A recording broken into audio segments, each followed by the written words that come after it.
Hey there, this is Ken coming to you from Quantum Floats with C. C, Gonzalez, longtime friend and longtime customer. 100%. You've been coming here since we opened, pretty much. Yes, it's a great experience.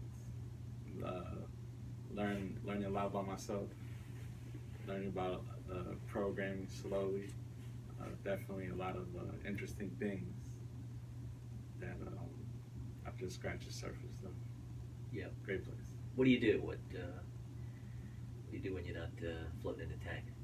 Work, work a lot. I work pretty much 61 hours a week. I'm in sales, so I do a lot of work Yeah. and spend time with the family. Good. Cool. What kind of sales you in? Car sales. Car sales. Yeah, we're in the car business. And so, let me ask you this: so how has floating impacted work life and home life, or life in general for you? Well, life in general, it just seems like I'm more carefree. Definitely don't have the levels of stress I once have had. Um, they're not there. It's you know, I'm more open to listening and taking in the information, and after I listen and take it in, I'm able to really process it and make better decisions from it. You know why? I'm still trying to learn why, but you know why more than I do. The scientific reason why. Yeah, well, that it's it sounds like it's made a big difference for you. 100%. 100%. It's like I said. I mean, just scratching the surface of understanding how I'm able to get there, and how I can prolong that effect or that type of thinking for as long as possible, even when I'm not floating. Yeah, well, the way to prolong it is to just resolve the things that cause the stress in the first place. It's kind of like anything else. If you resolve it, it's gone. You're done with it. That's for us why we connect the floating with an understanding of how thought works. So people, when they're done with it, they can be done with it, and have you could say have the extra brain power, or circuitry to to deal with the stuff that matters most to them.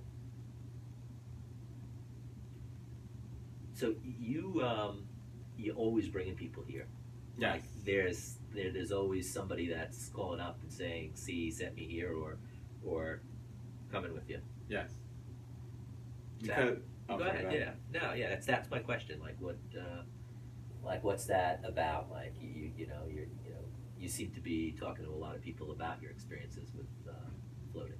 Well, I just believe in the world where we're living in right now. You get overwhelmed with information across the board. There's very little time to truly slow things down and process it. So you're running on emotions day in and day out, which causes you to be unhealthy and just exhausts your body, exhausts your mind, and you start making decisions and holding on to things longer than you should. And I just feel like if everybody were to float and really understand what benefits floating gives you, the world would be a better place. Like everybody will be able to make better decisions and let go of things and move forward. And like you said, once you let go of something, you move forward. You can you know let go of the past and move on to what you're trying to get to in the future. Yeah. Go on to like the next thing. Yeah, going on to the next thing, or trying to be the best version of yourself you possibly Yep. can. Yep. That's once you let go of the baggage and the stress and the emotions, you can focus on what you want to be. Because when there is none of that left, all you have is yourself, and it's like, okay, what is it that I want to accomplish? Who is it that I want to become? Because you're not thinking of anybody else's stress or anything else. You're just thinking of who you're trying to be. Yeah. When you get right down to it, if you think about the things that are in the way of doing that, of accomplishing what it is you want to accomplish, the list, however long it is a list that has to do with you or anybody. You could say being their own enemy or adversary, or standing in their own way. which is kind of a strange thought at first because it's at least it's at first when somebody walks in here, because when we ask them why they come here, and their top 10 reasons or their top 5 reasons are things like my boss, my significant other, my kids, my job, or financial issues. And so their reasons are pointing all outside of them as to why things aren't working well. But when you get right down to it, the things that trip us up are things that the obstacles we put in our own way. Of course, fear comes from within. It's not, not everybody has the same fear. So all these things that we put in front of ourselves keep us from, getting there. And that's why I appreciate you so much, because, I feel like it's more than a business for you. It's, you have something to teach and something to go forward. Like, you're very passionate about it, and, you want to, educate the people, educate, your community, to, people around you, and, friends, family, and obviously, customers become friends and family anyway. That information that you have to pass on, I think that's one of the things that inspire you to do what you do. Yeah, it's true. Yeah, it's true. Like from your experiences of where you've been 2 years ago versus now, and for me, I've been doing this now for over 6 years. It just looking back at where I was and how I did business, and you could say how I did family and how I did relationships are worlds apart, and that has everything to do with what I've learned in floating and through the mental arts seminars that we teach, because each step of the way for me was a way of being done with something. It's like, I'm done. That's I'm not going to do that anymore. So that's why we're here. Now, has it ever creeped back on you? Has anything that you're like, I'm done with, come back? So here's the thing: is like the answer is things don't creep back when you're done with them. In terms of if you resolve a thought that you've been harboring since you were, say, this high, you're done with it. But they have lots of strands to them and kind of tentacles out, because as you and I talked about earlier, what brings people in here lots is because they've got stress or frustration or whatever you want to call it. And it always comes self-generated. It's impossible that it's generated from the outside, although people often point and say those people on the outside are causing it.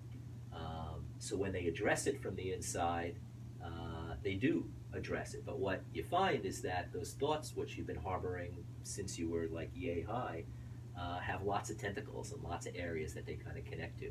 So as you adjust the thought, and we take people through a process for doing that in our intro class, it's adjusted. But yet you find over time that there are other tentacles, and so it's kind of like you build a bridge. You start to unwind it and get rid of it, and then you get rid of more and more and more and more, and then eventually, it's at a point where you don't even experience the thought.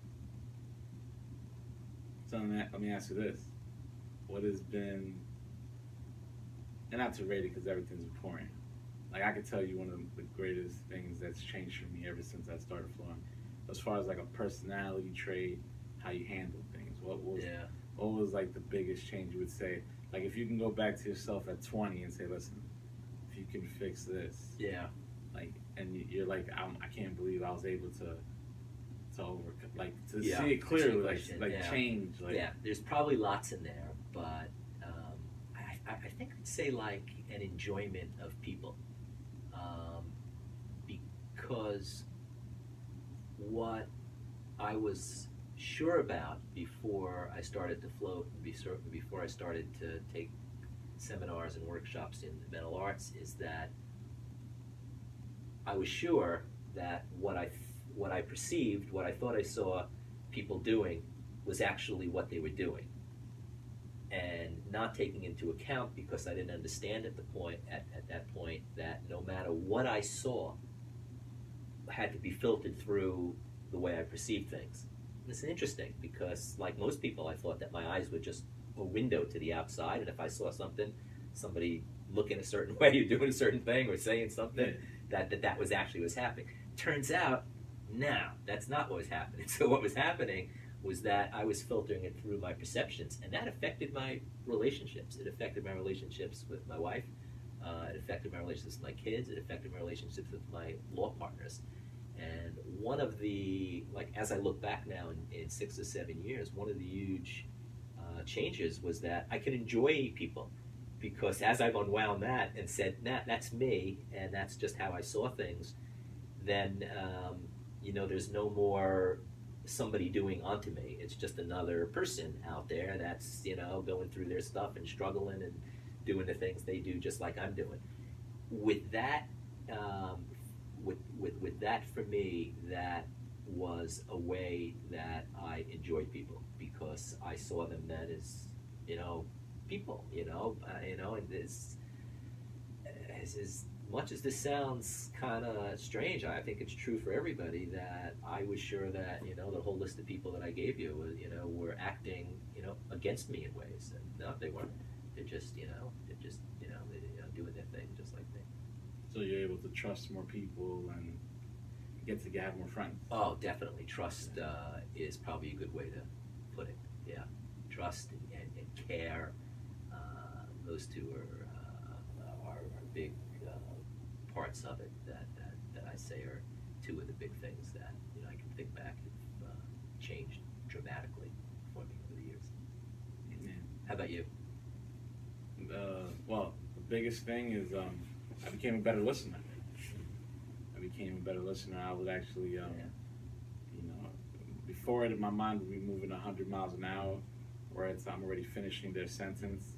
Now I'm giving them the respect of, let me hear everything they had to say. So I'm not assuming, I'm hearing everything. Then before I make an assumption, I'll ask a question like, hey, do you mean this? And then I have no problem interacting, because I know we're both on the same page.